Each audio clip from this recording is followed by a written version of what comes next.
All right, here we are, video on concavity, which has everything to do with the second derivative of a function. Let's just get at it. So, concavity. Let's talk about it. So the graph is differentiable, f of x. So this definition. So concave up is when f prime is increasing. What the heck does that look like? Well, the parabola that I just drew right there is concave up. If you don't know what it's a U. U up. Concave down, that's when f prime is decreasing on the interval. So concave down.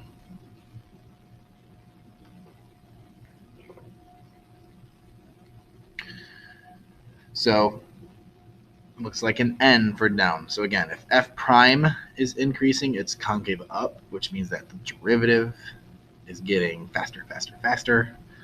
Or if the derivative is getting smaller, smaller, smaller. Okay, or sorry, increasing, larger, larger, decreasing if it's getting smaller, smaller. All right, so testing for concavity, actually, before I talk about that, I have this little picture right here. So here's an instance where it's concave down. All right, so this is half of the N I was talking about, and then this is concave up. This is like half of the U. And if you notice here, the slope as we go through is decreasing. The slope is getting smaller and smaller and smaller. For concave up, as I move from right to left, the slope is getting larger and larger and larger. Okay, so that's what the picture represents. So in testing for concavity, if the second derivative is positive, then the function is concave up. If the second derivative is negative, then it's concave down. All right. Important to note that straight lines have zero concavity because the slope does not change. Real quick, point of inflection. People get this mixed up. Point of inflection is when concavity changes. So that's when concavity changes. So what you do is you'd find the critical points on f prime. So you take the derivative of f prime to get f double prime. Set it equal to 0. Find your singular points on f from f prime and find your stationary points from f prime. And then as long as concavity changes there, then it's going to be a point of inflection.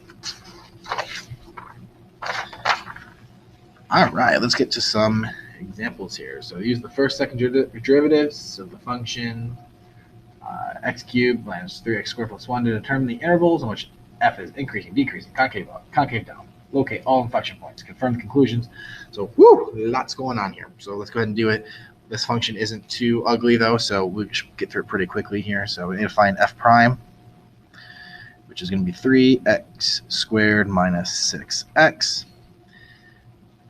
And this derivative will always be defined. This is a polynomial, by the way, so it will always be defined. So now I can just set this equal to 0. So I'm going to get 3 x squared. I should have taken out more than that. Rookie mistake here. Take another x. So 3x x minus 2.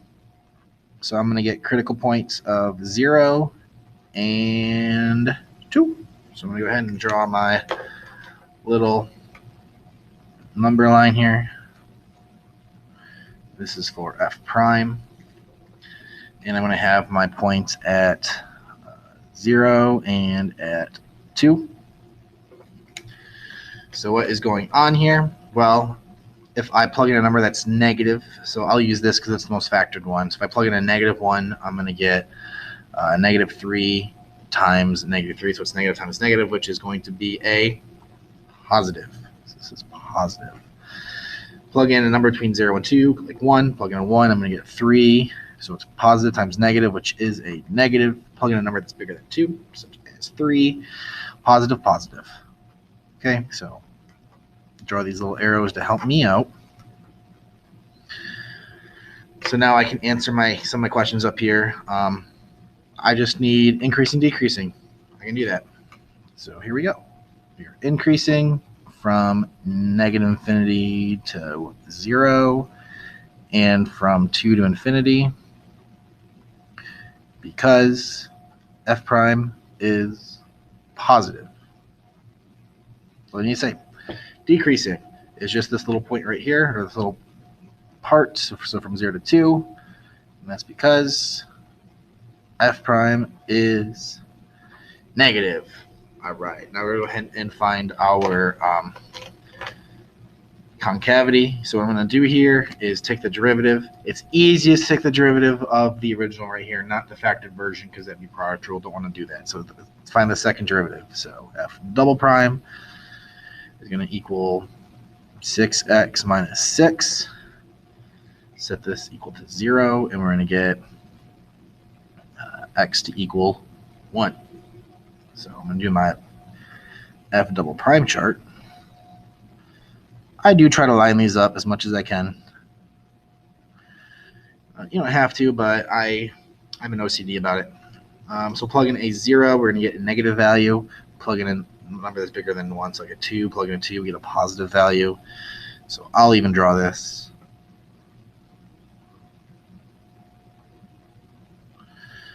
And there we go. So let's finish off this answer here.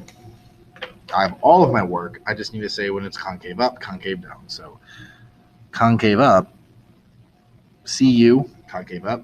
So it's concave up from 1 to infinity because f double prime is positive. Concave down, CD, from negative infinity to 1 because f double prime is negative. Last thing is locate all inflection points. So let's go ahead and do that with the inflection points. And I didn't graph it, but I'll use the calculator in a second to graph it or just sketch it for you to make sure everything here is good. So does it change concavity? Yes, it changes concavity. And it's an inflection point. So I need the point. So not just x equals 1. Sometimes I'll ask you for the x value. I want the entire point. So point of inflection is going to be 1 comma, plug in a 1 back into the original. You're going to get 1 minus 3 plus 1. So that's going to give me, I can't do math, negative 1. This is your point of inflection. That's a point. These are intervals up here. Point of inflection is the actual point. So that 1 comma, negative 1. Why is that? Because f double prime changes signs. I always just say changes signs. Whoop. Sorry if that was off the screen. So here's everything. I say that f double prime changes signs, not from negative to positive, positive, negative, because if I just say changes signs, that covers everything. All right. Now let me go ahead and sketch this for you so you can see what it looks like. I have a drawing of it already. So this is the function to make sure that everything is good and in the clear. So here are some important points here.